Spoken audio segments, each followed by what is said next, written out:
Bye.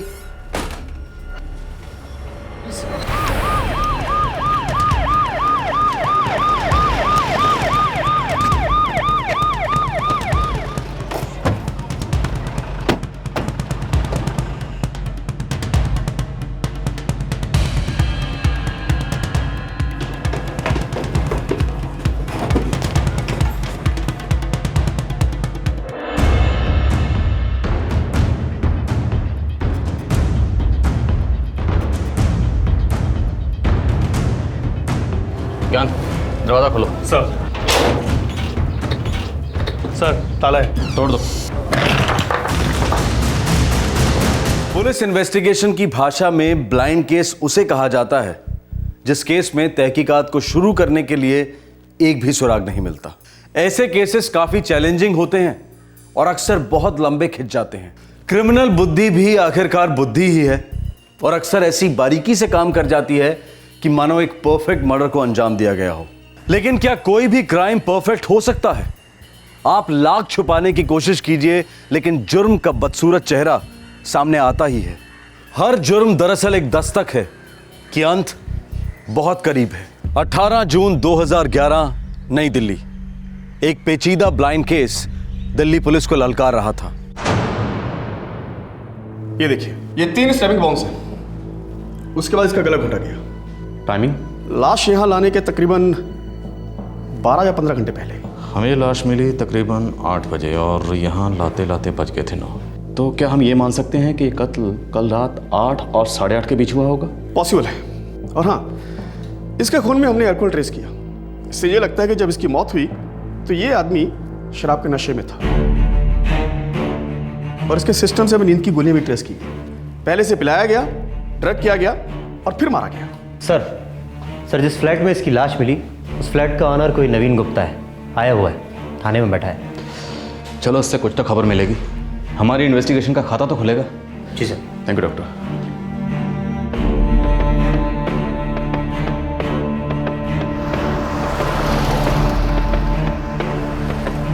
Sir, building में रहने वाले सभी लोगों से पूछताछ की, किसी ने कुछ नहीं सुना, किसी को कुछ नहीं पता। अजीब है ना, चाकू से इतने वार किए गए, चिल्लाया तो होगा ही। ये मर्डर बेहोशी की हालत में हुआ है। बॉडी के सिस्टम से शराब और नींद की गोलियों के ट्रेसेस मिले हैं। मौत ने कब दस्तक दी इसे पता भी नहीं चला होगा।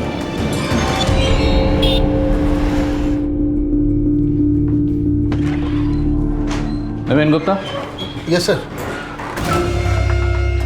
पहचानते हैं? नहीं sir. Rajdeep apartment, flat number 1004 आपका है?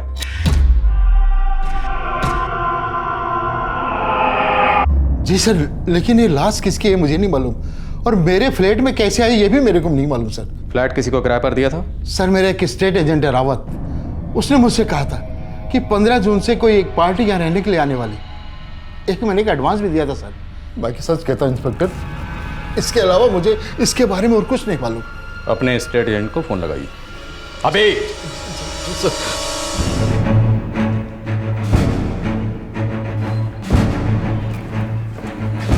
Sir, Rawat, state agent.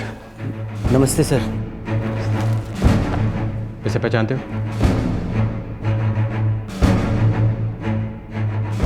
नहीं सर, मैं इस आदमी को नहीं पहचानता।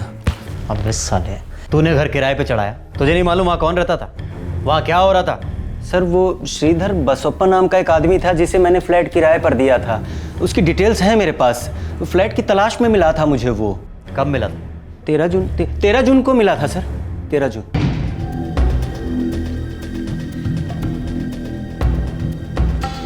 वन BHK फ्लैट तो फटाफट निकल जाते हैं श्रीधर साहब। एक बहुत बढ़िया फ्लैट आया हुआ है, यही राजदीप अपार्टमेंट में, 5 मिनट की दूरी पे है। बढ़िया है। मुझे इसी इलाके में एक फ्लैट चाहिए था। अगर आपके पास है तो मुझे अभी दिखा दीजिए। अभी दिखा देता हूँ, चलिए। आइए।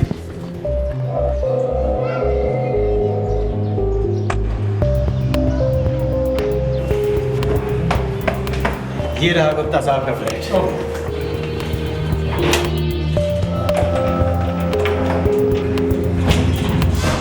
ये देखिए क्या व्यू है, 24 घंटे पानी आता है। ये फर्नीचर की भी कुछ चीजें हैं, ये देख लीजिए आप।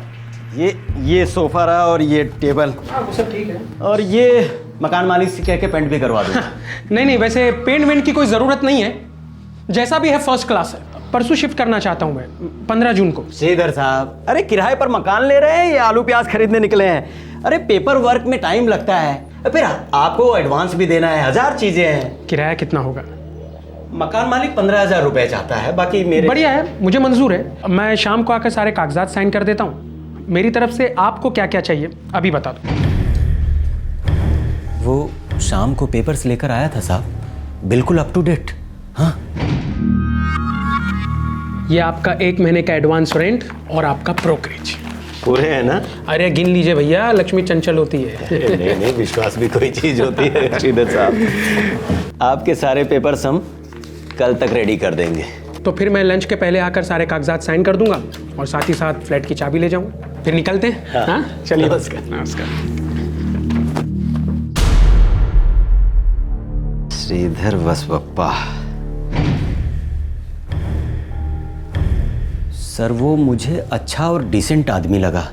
सब कुछ फटाफट टाइम पर किया, शक करने का कोई कारण ही नहीं था। खिलाड़ी आदमी है, ऐसा खेल खेला है कि शक की कोई गुंजाइश ही नहीं है। रावत सर, मुझे उस आदमी के डॉक्यूमेंट्स चाहिए, ठीक है। सारे के सारे। मिल जाएंगे सर।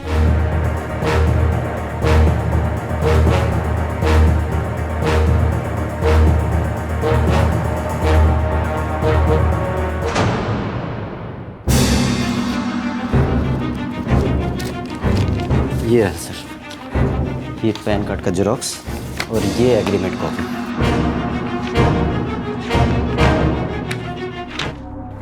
ये क्या? सिर्फ पैन कार्ड की कॉपी, बाकी कागजात तुमने मांगे नहीं, उसने दिए नहीं। सर, पैन कार्ड तो आइडेंटिफिकेशन के लिए काफ़ी है। हमें सिखा रहे हो? इस पैन कार्ड का नंबर वेरीफाई करवाओ और एड्रेस निकालो। जी सर। श्रीधर ने कांटेक्ट कब किया था? सर, दिल्ली पत्रिका में इश्तिहार देता हूँ, वहाँ से उसने मेरा नंबर लिया और यही कोई 12 जून को उसने मुझे कॉल किया। Hello, Rawat state agency? मैं श्रीधर बोल रहा हूँ। मुझे 1 BHK फ्लैट किराए पर चाहिए, बिंदापुर इलाके में। अरे दिखा दूंगा, कब आना चाहते हैं आप? कल सुबह 9 बजे। 9 बजे नहीं, आप 10 बजे आइए, तब तक मैं फ्लैट की चाबी वगैरह का बंदोबस्त कर लूँगा। ठीक है, मैं सुबह वहाँ पर 10 बजे पहुँच जाऊँगा। सेल फोन देना जरा अपना। जी, क्यों सर? जब कहा देना तो देना। जी। इसमें से उस नंबर की डिटेल निकालो जहाँ से श्रीधर ने फ़ोन किया था। जी सर। ज़रूरत पड़ी तो पुलिस स्टेशन फिर बुलाएंगे। सर,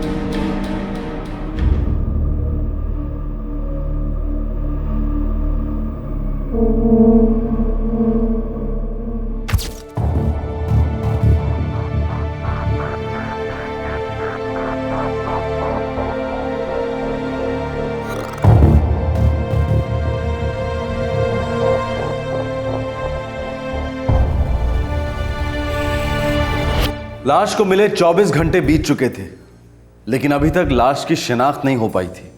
पुलिस को कोई सुराग तो नहीं मिला था, लेकिन जो लीड्स मिले थे उन पर जोरों से काम चल रहा था। जुर्म करने वालों ने अपने किए पर बहुत अच्छी तरह से पर्दा डाला था। वो अब तक पुलिस के रडार में नहीं आए थे। तो क्या यह जुर्म एक अनसॉल्व केस बनकर रह जाएगा? सर, श्रीधर वासप्पा का एड्रेस मिल गया है, बेंगलुरु का रहने वाला है। लेकिन जिस नंबर से श्रीधर ने फ़ोन किया था वो नंबर मुंबई का था। और वो नंबर कत्ल की रात से ही स्विच ऑफ होगा। जी सर। ये साजिश दिल्ली, मुंबई और बेंगलोर के त्रिकोण के बीच में रची गई है। अब इस त्रिकोण के रहस्य को ढूंढना होगा।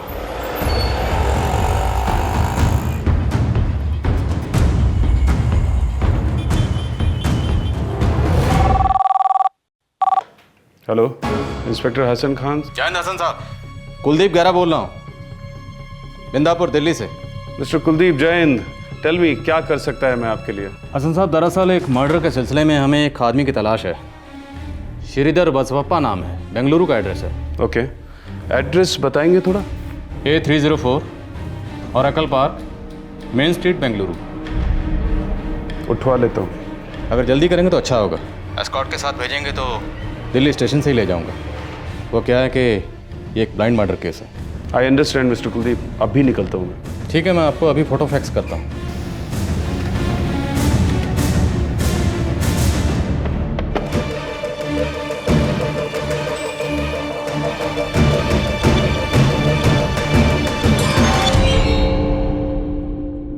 सुबह देखा है सर उसे। क्या करता है, कहाँ मिलेगा? बीपीओ में सर्विस करता है सर। 2 दिन से मॉर्निंग की शिफ्ट में जा रहा है। बीपीओ का नाम जानती है? हाँ सर, पता है मुझे बीपीओ का नाम।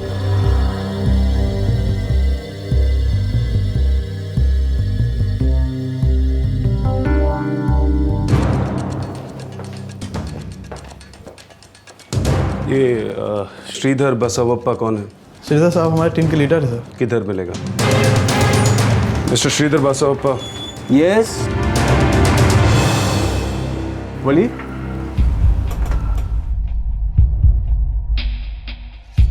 तुमको हमारे साथ चलना होगा।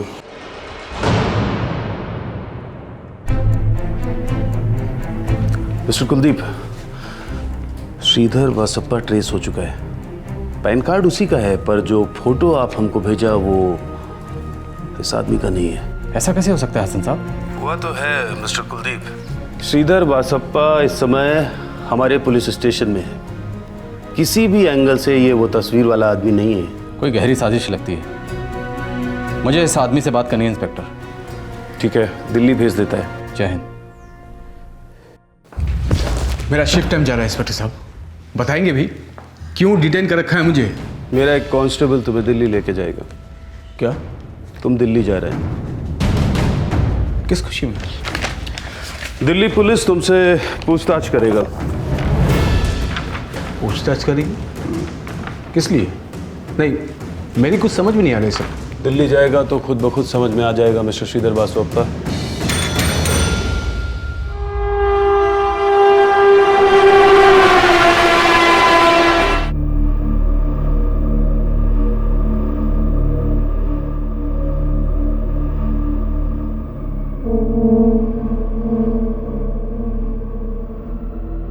रहस्य की चादर में लिपटी लाश को अब 3 दिन हो गए थे, लेकिन यह लाश अब भी लावारिस ही थी। दूसरी तरफ एक और चौंकाने वाली बात सामने आई। जिस श्रीधर बसवप्पा ने दिल्ली में वो फ्लैट किराए पर लिया था और जो श्रीधर बसवप्पा बेंगलुरु में पाया गया, ये दोनों अलग अलग लोग थे। आखिरकार ये षड्यंत्र क्या था? नो, मैं इस आदमी को नहीं जानता, पहले कभी देखा तक नहीं इसे। और सर मैं आज पहली बार दिल्ली आया हूँ। कमाल है, जिस आदमी को जानते तक नहीं उसे मरवा दिया, जान ले ली उसकी। गॉड, ये क्या कह रहे हैं आप ऑफिसर? मैं एक डिसेंट हार्ड वर्किंग आदमी हूँ, अच्छा जॉब है, फैमिली है। मुझे कुछ समझ नहीं आ रहा है ये सब क्या हो रहा है, ये क्यों हो रहा है? आपके पैन कार्ड का इस्तेमाल एक फ्लैट को किराए पर लेने के लिए किया गया और इस आदमी का उस फ्लैट में कत्ल हुआ है। देखिए सर, इस पैन कार्ड की बाकी सारी इंफॉर्मेशन सही है, ये मेरा ही पैन कार्ड है, लेकिन ये तस्वीर देखिए, ये मेरा नहीं है सर। तो ऑब्वियसली किसने मुझे फंसाने की कोशिश की है सर। कोई आपको फंसाने की कोशिश कर रहा है या आप हमें घुमाने की कोशिश कर रहे हैं मिस्टर श्रीधर बसवप्पा? मैं ऐसे क्यों करूंगा सर? मैंने कहा ना, मैं आज से पहले दिल्ली कभी नहीं आया और मैं इस आदमी को किसी एंगल से नहीं जानता। मैं बिल्कुल इनोसेंट हूं सर।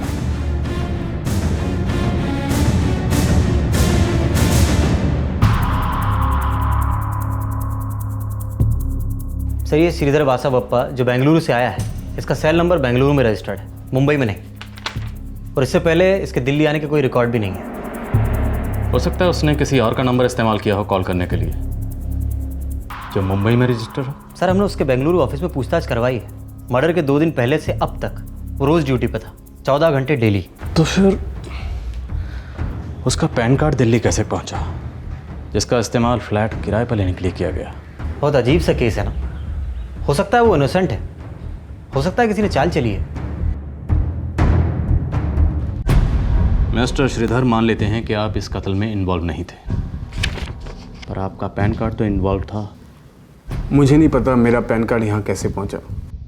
मेरा पैन कार्ड तो हमेशा मेरे पास ही रहता है, मेरे लॉकर में। हो सकता है आपने किसी को दिया हो, इस वक्त आपको याद ना आ रहा हो और कातिल ने इसका इस्तेमाल किया। नो सर, मैं ऐसे किसी आदमी को नहीं जानता जो खून वून कर सके। सर मेरा यकीन कीजिए, मैं वाकई में डिसेंट आदमी हूँ। I am innocent sir. Mister Sridhar, आप कुछ ज़्यादा ही इनोसेंट हैं। हो सकता है आपने अपने पैन कार्ड की ज़ेरॉक्स कॉपी किसी को दी हो और उसने आपके पैन कार्ड से आपकी फ़ोटो हटाकर अपनी फ़ोटो लगाई और उसकी फिर से ज़ेरॉक्स करवा ली और आपके पैन कार्ड को बना लिया अपना पैन कार्ड। फ़ोन उसने किया, इल्ज़ाम आप पर।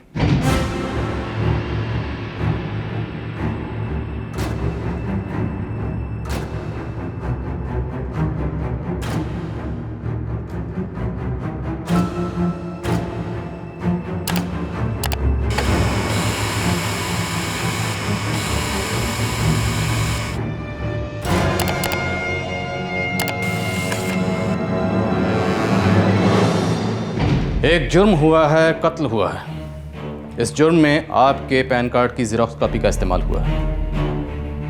आपके पैन कार्ड को धोखे से बदला गया है, उसके साथ छेड़खानी की गई है।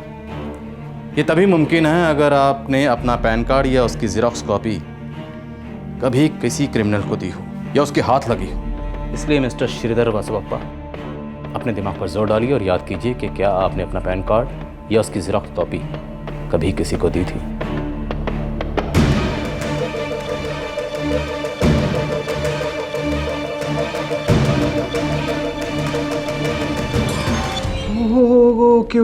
ओके, अभी याद आया सर। क्या? सर 1 महीने पहले मैं मुंबई गया था जॉब इंटरव्यू के लिए। वहाँ मैंने अपने सारे पेपर सबमिट किए थे। उसमें मेरे पैन कार्ड की ज़ेरॉक्स कॉपी भी थी। कंपनी का नाम और एड्रेस पर सॉफ्टवेयर कंपनी थी इंस्पेक्टर साहब, नॉक्स प्लाजा में Prime Web Software consultants.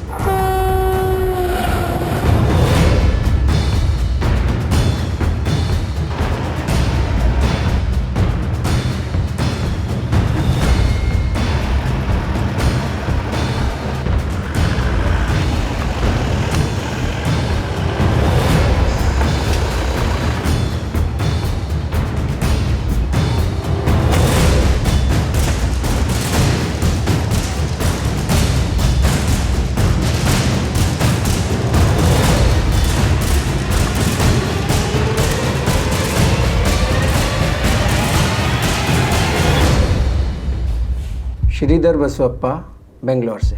That's right.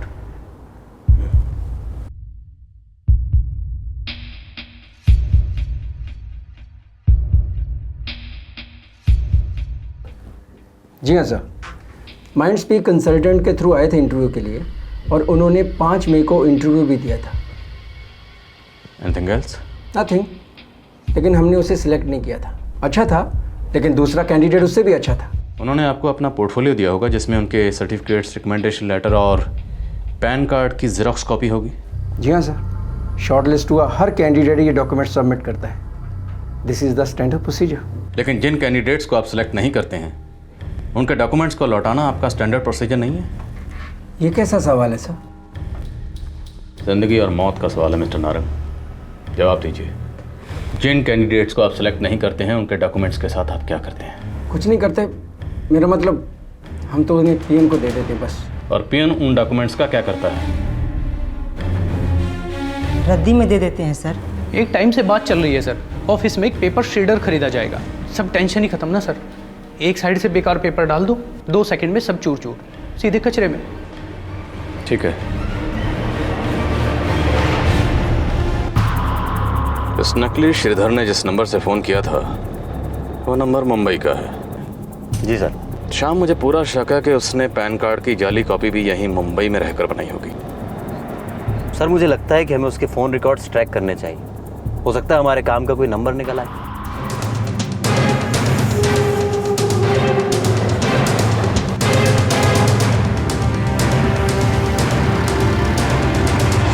Sir, Mumbai के जिस नंबर से एजेंट रावत को कॉल किए गए वो सिम कार्ड सिर्फ 6 दिन के लिए एक्टिवेट था, 11 जून से 17 जून तक।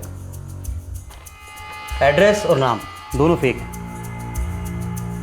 ये कत्ल हुआ 17 जून की रात को। इसका मतलब ये है कि ये सिम कार्ड सिर्फ कत्ल करने के इरादे से खरीदा गया था। जी सर, गिने चुने नंबर हैं जिन्हें इस नंबर से कॉल गए हैं या जहां से इस नंबर पे कॉल आए। एक नंबर है सर, 2834525431। 15 जून और 16 जून को कॉल हुए हैं। ये नंबर मैंने ट्रेस किया। गुड। कहाँ का है? सर ये लगातार मूवमेंट में था। मुंबई, रतलाम, मथुरा, दिल्ली। मुंबई, रतलाम, मथुरा, दिल्ली। मुंबई, रतलाम, मथुरा, दिल्ली। मुंबई, रतलाम, मथुरा, दिल्ली।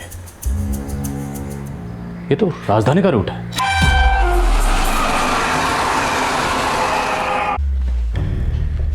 मुंबई टू दिल्ली। नकली श्रीधर का फ़ोन भी सेम मूवमेंट दिखा रहा है। कमाल है, दो लोग एक साथ एक ही ट्रेन में सफ़र कर रहे थे, फिर भी दोनों एक दूसरे के साथ फ़ोन पे बातें क्यों कर रहे थे? स्ट्रेंज। सर वो नकली श्रीधर का नंबर तो मुंबई का था, ये दूसरा नंबर भी मुंबई का है जो कि 18 जून से बंद है। शाम, हमारा हथौड़ा बिल्कुल सही दिशा में जा रहा है, बस सिर्फ कील ठोकनी बाकी है। एक काम करो, ये जिस दूसरे नंबर पर लगातार बातें हो रही थी उसकी डिटेल निकालो। मुझे पूरा यकीन है कि उससे हमें ज़रूर कुछ ना कुछ मिलेगा। जी सर।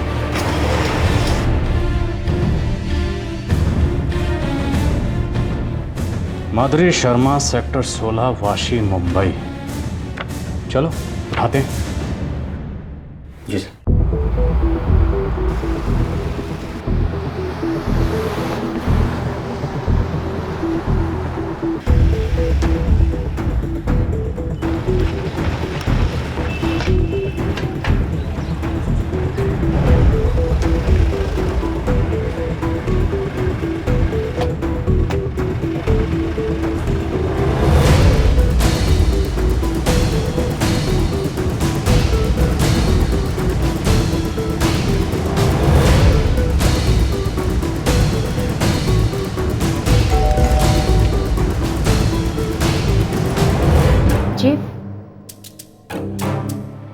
माधुरी शर्मा जी?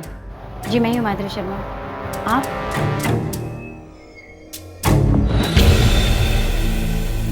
कौन है ये? आप बताइए। मैं कैसे बता सकती हूँ, मैं तो इससे नहीं जानती। और आप लोग? दिल्ली पुलिस। माधुरी जी, आपको हमारे साथ दिल्ली चलना होगा। किस लिए? इसलिए क्योंकि हम जानते हैं कि आप इस मरे हुए आदमी को जानती हैं। इसलिए क्योंकि हम ये भी जानते हैं कि जिसने कत्ल किया है आप उसे भी जानती हैं। इसलिए क्योंकि हमें पूरा शक है कि इस कत्ल में किसी ने कातिल का साथ दिया है, और वो साथी आप हैं माधुरी जी। इसीलिए आपको हमारे साथ दिल्ली चलना होगा। किस लिए? इसलिए क्योंकि हम जानते हैं कि आप इस मरे हुए आदमी को जानती हैं। इसलिए क्योंकि हम ये भी जानते हैं कि जिसने कत्ल किया है आप उसे भी जानती हैं। इसलिए क्योंकि हमें पूरा शक है कि इस कत्ल में किसी ने कातिल का साथ दिया है, और वो साथी आप हैं माधुरी जी। देखिए इंस्पेक्टर साहब, आपको ज़रूर कोई बहुत बड़ी गलतफहमी हुई। मैं इस आदमी को नहीं जानती और इस मर्डर के बारे में मुझे कुछ नहीं पता। 525431 आपका नंबर है? हाँ मेरा ही नंबर है। तो स्विच ऑफ क्यों है? वो फ़ोन में बहुत सारी प्रॉब्लम्स थी, घर में नेटवर्क नहीं आ रहा था, इसलिए बंद करवा दिया। 16 जून को मुंबई से दिल्ली गई थी? जी गई थी, मतलब मैं वहीं की रहने वाली इंस्पेक्टर साहब, तो दिल्ली आना जाना तो लगा ही रहता है। अभी 4 साल पहले ही हम मुंबई शिफ्ट हुए हैं, या ऐसे कह सकते हैं कि यहाँ सेटल हो गए। श्रीधर बसवप्पा नाम सुना? कभी नहीं। उसके मुंह से भी नहीं, जिसके साथ आप मुंबई से दिल्ली तक के सफ़र के दौरान लगातार फ़ोन पे बातें कर रही थी। फ़ोन रिकॉर्ड्स हैं हमारे पास। देखिए इंस्पेक्टर साहब, मुझे नहीं पता कि आप लोग किसकी बात कर रहे हैं। रही बात फ़ोन रिकॉर्ड की, तो ऐसे बहुत सारे कॉल आते हैं, कितने सारे सेल्समैन फ़ोन करते रहते हैं, बहुत परेशान करते हैं लोग, 1000 बार फ़ोन करते हैं। देखिए ज़रूर आपको कोई बहुत बड़ी मिसअंडरस्टैंडिंग हुई, मुझे बहुत सारे काम है। लेकिन हमारा सिर्फ एक ही काम है, इसके कातिल को ढूंढना। ज़रूर ढूंढिए, पर मुझे छोड़ दीजिए। जब तक हमारी इन्वेस्टिगेशन पूरी नहीं हो जाती आप मुंबई से बाहर नहीं जाएंगे। ये क्या ज़बरदस्ती है? मैं आधे घंटे के अंदर पुलिस ऑर्डर आपके हाथ पहुंच जाएंगे, ध्यान से पढ़िएगा।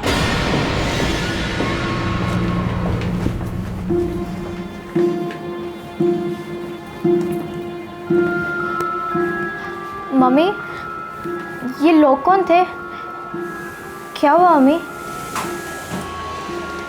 कुछ नहीं बेटा, आप अपने कमरे में जाओ।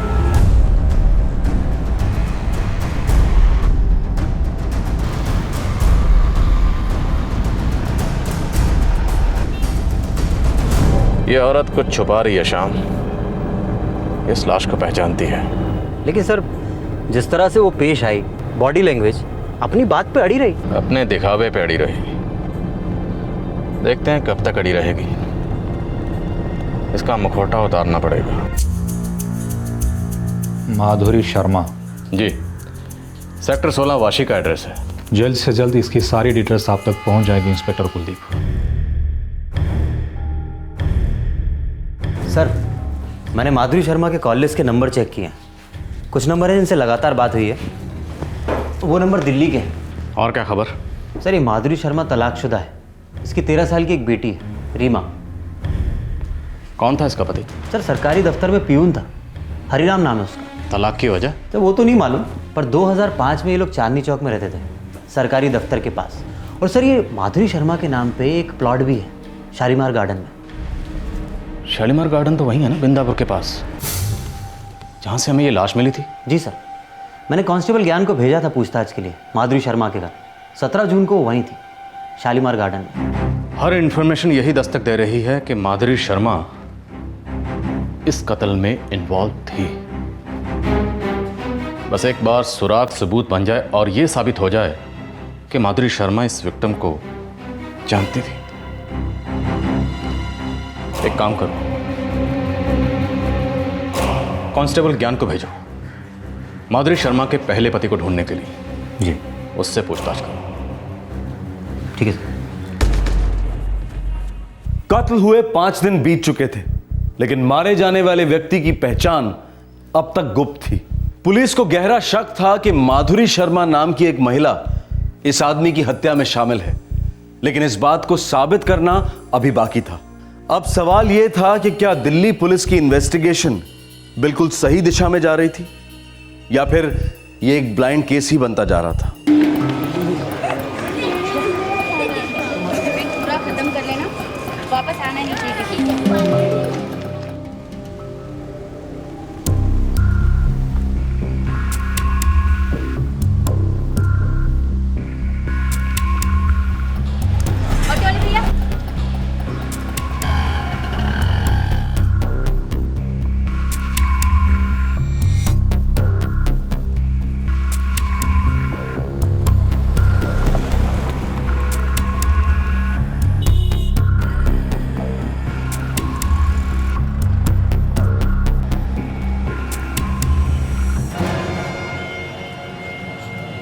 एक चाय देना।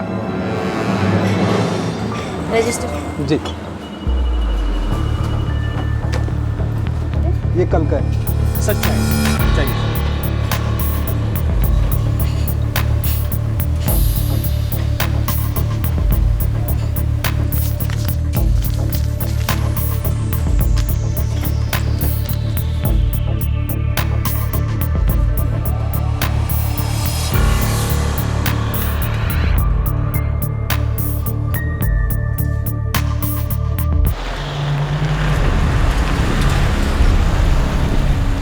माधुरी बहुत बहुत महत्वाकांक्षी है हवलदार साहब। वो हमेशा कुछ बड़ा करना चाहती है। तुमने तुम्हारी बीवी को छोड़ा या फिर उसने तुम्हें छोड़ा? ये फैसला हम दोनों ने मिलकर किया। क्यों? मैं चादर देखकर पैर फैलाता हूँ, उसके लिए हर चादर छोटी पड़ जाती। हद से ज़्यादा आक्रामक थी, इसलिए आपस में नहीं बन पाई। हरिराम, ध्यान से देखो, पहचानते हो? नहीं पता। तुम्हारी भूतपूर्व पत्नी माधुरी, इस आदमी के साथ क्या रिश्ता था उसका? मुझे कोई आइडिया नहीं है हवलदार साहब। हमारे डिवोर्स के बाद मेरा उससे कोई खास लेना देना नहीं है। बस एक आध बार बेटी से मिलता हूँ, तब आमना सामना होता है। किसी और आदमी के साथ रिश्ता? मेरा माधुरी के साथ तलाक हो चुका है, अब वो किसी के साथ भी रिश्ता रख सकती है।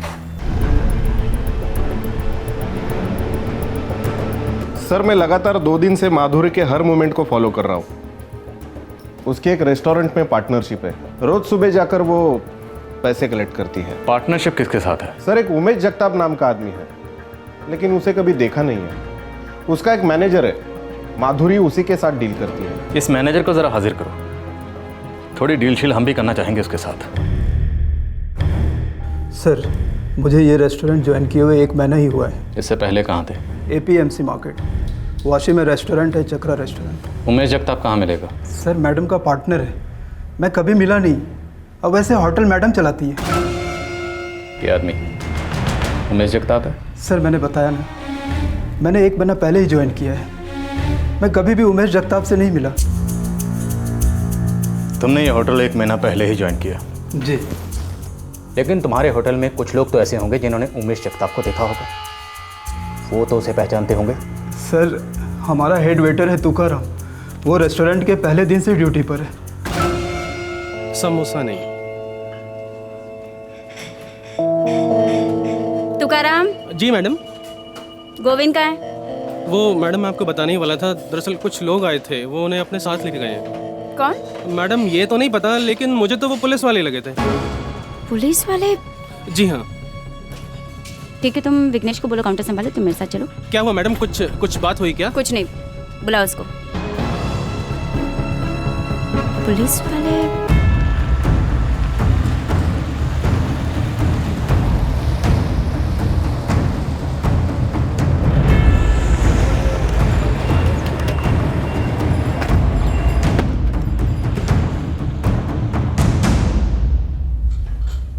तू गल्ले पे बैठा है, तुकाराम किधर है? तुकाराम तो मैडम के साथ गया है। कब? कहाँ गया? कहाँ गया ये तो नहीं मालूम साहब, लेकिन अभी आधे घंटे पहले मैडम आई थी, आप नहीं थे, देख के बिगड़ गई। फिर मैडम तुकाराम को ले गई और मुझे यहाँ गले पर बिठा दिया। सर कुछ तो बताइए, ये सब माजरा क्या है? तुम्हारी मैडम तो गई अब काम से।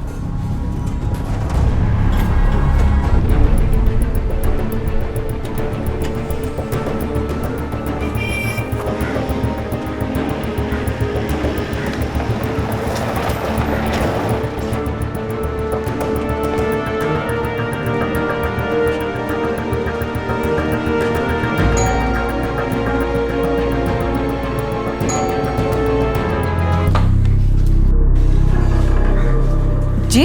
उमेश जगताप का बंगला है? था, अभी ये मेरा घर है। आप कौन हैं? किसी ज़माने में मैं मिसेस उमेश जगताप हुआ करती थी, अब मालती हूँ, मालती शेट्टी। हमारा डिवोर्स हो चुका है। उमेश जगताप कहाँ मिलेंगे? पिछले 4 साल से मैंने उन्हें सपने में भी नहीं देखा। क्या ये आदमी उमेश जगताप है?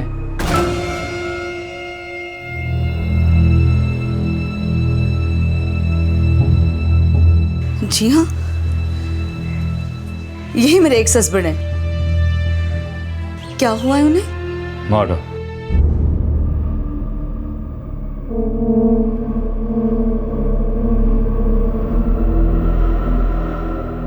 आखिरकार इस बेनाम लाश को एक नाम मिला, एक पहचान मिली। मुंबई का रहने वाला एक होटलियर दिल्ली में मरा हुआ पाया गया। उसकी बिजनेस पार्टनर माधुरी शर्मा ने लाश की फोटो देखकर उसे पहचानने से इनकार कर दिया था। अब ये एक ब्लाइंड केस नहीं रहा था, बल्कि एक ओपन और शॉर्ट केस होने की राह पर था।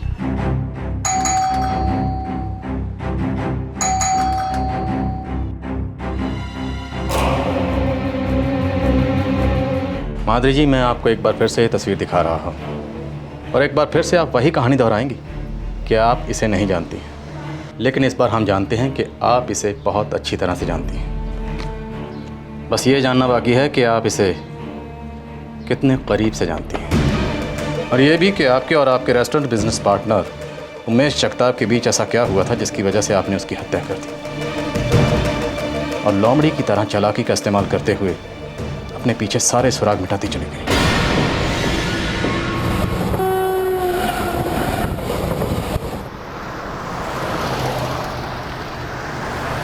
वो होटल उमेश जगताप का था।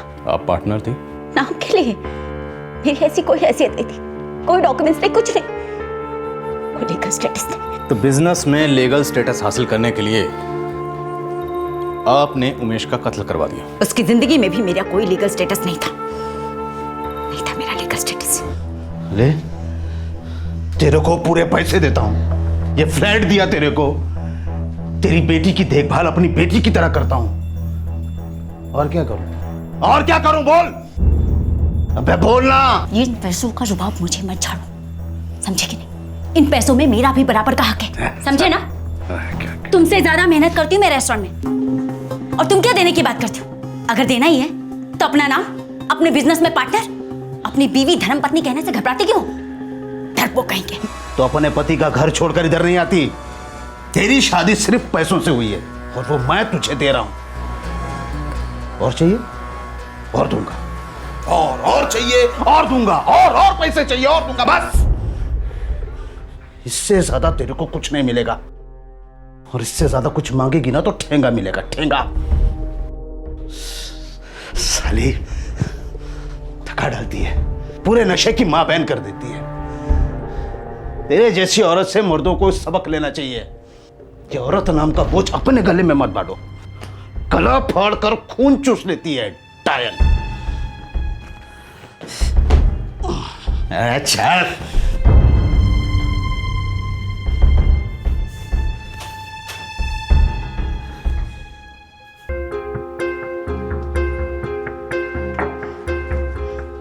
मम्मी, उमेश अंकल अच्छे नहीं हैं। रीमा, तुम्हें स्कूल जाने के लिए देर हो रही है। मम्मी, मैं कोई छोटी बच्ची नहीं हूँ, सब देख रही हूँ, सब समझ रही हूँ।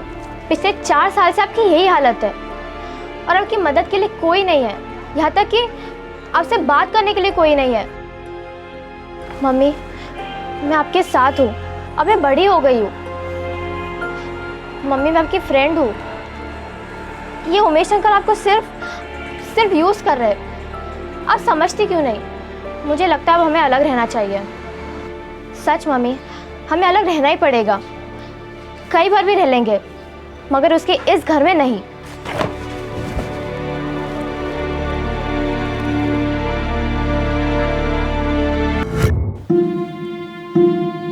मेरी बच्ची ने सही कहा था, मुझे उमेश के साथ रिश्ता तोड़ देना चाहिए था, लेकिन कभी कभी देर हो जाती। मैंने अपनी जिंदगी के 4 साल दिए उस आदमी को, अपना तन मन सब कुछ उसके हवाले कर दिया। उसका रेस्टोरेंट बिजनेस सेटअप करने में इतनी मेहनत की कि कोई कानूनी पार्टनर भी नहीं करता। उस बिजनेस से उसने जितने भी पैसे कमाए, उसमें दरअसल आधा मेरा था, मेरे हक का। उसके बिना भी मुझे उसे छोड़कर चले जाना चाहिए था, नई जिंदगी शुरू करनी चाहिए थी, जो मैंने नहीं की। मुझे मेरा हक छोड़ छाड़ कर जाना मंजूर नहीं था, और वो मुझे मेरा हक देने से इनकार कर रहा था। मेरा पहला पति इस आदमी से कई गुना ज्यादा अच्छा था, लेकिन हमारी नहीं बनी, हम अलग हो गए। लेकिन इस उमेश जगताप, पता नहीं क्यों, उमेश जगताप के साथ मुझे मेरे हिस्से की हर पाई चाहिए थी, हर पाई।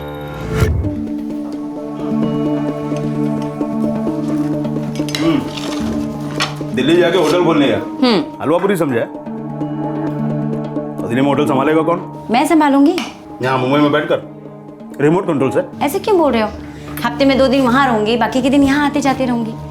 तुम शायद भूल रहे हो, मेरी दिल्ली की पैदाइश है। मैं उस शहर को वैसे ही जानती हूँ जैसे अपनी हथेली को। ठीक है, 16 तारीख को दिल्ली चलते हैं एक साथ। मैं भी तो देखूं दिल्ली में रहकर तुम क्या कर सकती हो और क्या नहीं। थैंक्स, मैं तुम्हें निराश नहीं करूंगी।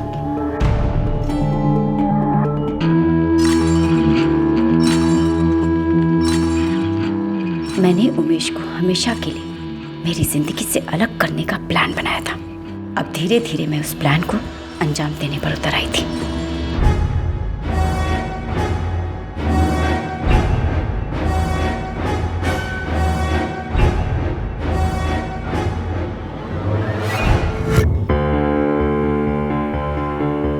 पानीपुरी वाले के यहाँ से मिले उस पैन कार्ड जेरॉक्स कॉपी से मैंने झूठी आइडेंटिटी बनाई। मेरा प्लान फुल प्रूफ था। वो पैन कार्ड तो असली श्रीधर बसोप्पा का था, नकली वाला कौन था? तुम्हारा साथी। संभाल के लेके जा। हाँ अंदर रख दे। हाँ अंदर। हाँ मैडम, 1 गोनी आलू की और 1 गोनी गोभी के अंदर रखवा दी है। और माधुरी मैडम, आप कैसी हैं? सब ठीक ठाक है ना? मैं ठीक हूँ विक्रम, और भी बहुत कुछ ठीक हो सकता है। उसका असली नाम विक्रम है, एपीएमसी मार्केट में सब्जियां सप्लाई करता है। गुलाम हो गया हूं तुम्हारा माधुरी, जो तुम बोलो वो मैं कर सकता हूं तुम्हारे लिए।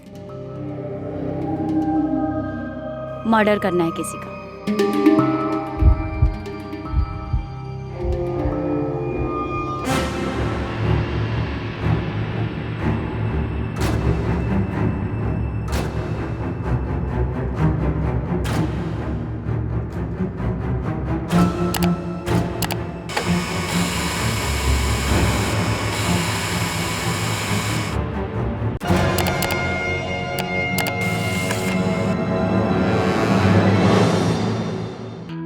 विक्रम उस पैन कार्ड की कॉपी लेकर दिल्ली गया और उस पैन कार्ड की मदद से उसने वो फ्लैट किराए पर लिया। उसके बाद वो मुंबई वापस आ गया। हमने 16 जून की राजधानी ली दिल्ली के लिए। मैंने विक्रम का टिकट भी अपने डब्बे में ही बुक करवाया था। हम लगातार एक दूसरे के टच में थे फोन पर। हमने अपनी हर चाल प्लान कर ली थी एकदम बारीकी से। 17 जून को दिल्ली पहुंचकर मैं और उमेश पहले एक होटल में रुके। फिर शाम को मैं उमेश को उस फ्लैट पर ले गई। उसे कहा कि मैं उसे नए रेस्टोरेंट के पार्टनर से मिलवाऊंगी। यहाँ लेफ्ट में। तुम इस पार्टनर को अच्छी तरह से जानती हो ना? जानती नहीं तो घर की चाबी थोड़ी ना देता। नाम क्या पता है इसका? श्रीधर, श्रीधर बसवप्पा।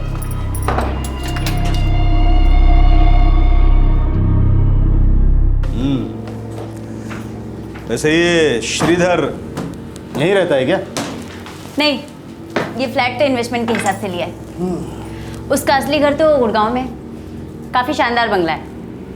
अब बैठिए, मैं पानी वानी कुछ लेकर आती हूँ।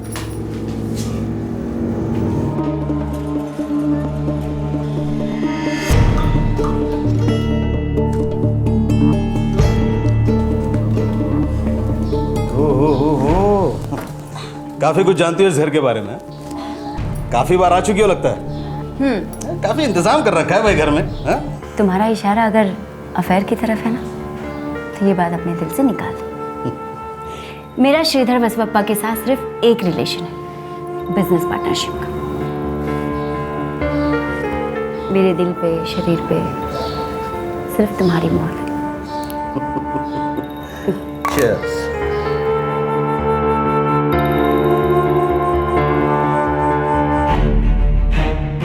मैंने उमेश को पूरी तरह रिझा लिया था उस रात। उसे शक होने का चांस ही नहीं था।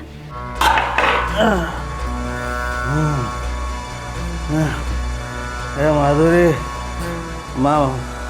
माधुरी, यार मुझे चक्कर सा आ रहा है। तेरा पार्टनर श्रीधर किधर? बोलो। आ जाएगा ना जानू, ट्रैफिक में। अभी जल्दी आ जाएगा। अभी आ जाएगा जल्दी, जल्दी आ जाएगा। उमेश, उमेश, उमेश।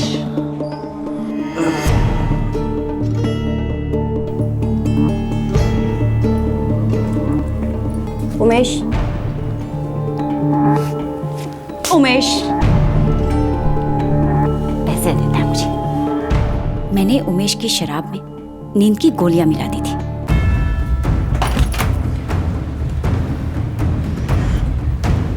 जल्दी करो, बेहोश है। माधुरी, अभी तक जो कुछ भी किया है सिर्फ तुम्हारे लिए किया, और जो करने जा रहा हूं उसके बदले में अपने वादे को मत भूलना। मैं वादे की पक्की हूं, तुम्हें तुम्हारे पैसे मिल जाएंगे।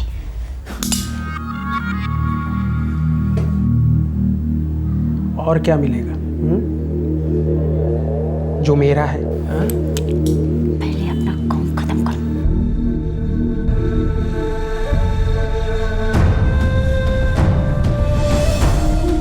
विक्रम ने पहले उमेश को छुरा मारा।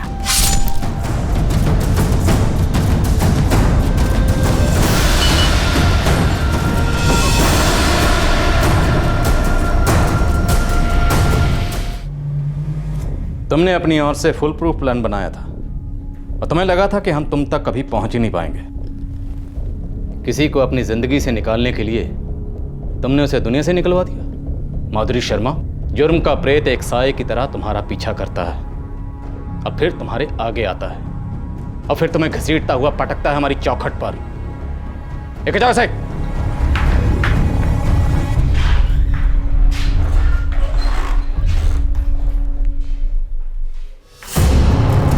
मुझे छोड़ दो सर। सर अब आप मेरी बात सुनिए सर, मुझे छोड़ दो सर, मैंने कुछ नहीं किया सर। सर मेरी बात सुनिए सर, मेरी बात सुनिए सर, मैंने कुछ नहीं किया सर। सर सर मेरी बात सुनिए।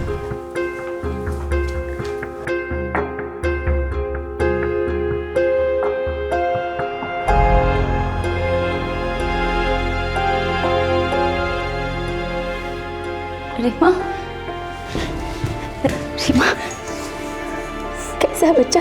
कैसी बेटा तू? रीमा, जब तक इस केस की सुनवाई नहीं हो जाती और मुझे बेल नहीं मिल जाती, तू अपने पापा के साथ रहना। ये सब करने की क्या जरूरत थी मम्मी? मैंने आपसे कहा था ना कि अलग रहते हैं। ये सब करके क्या मिला आपको मम्मी? मैं डर गई थी रीमा, डर गई थी कि मुझे मेरा हक नहीं मिलेगा। मैं डर गई थी बेटा। तो अपना ध्यान रखना।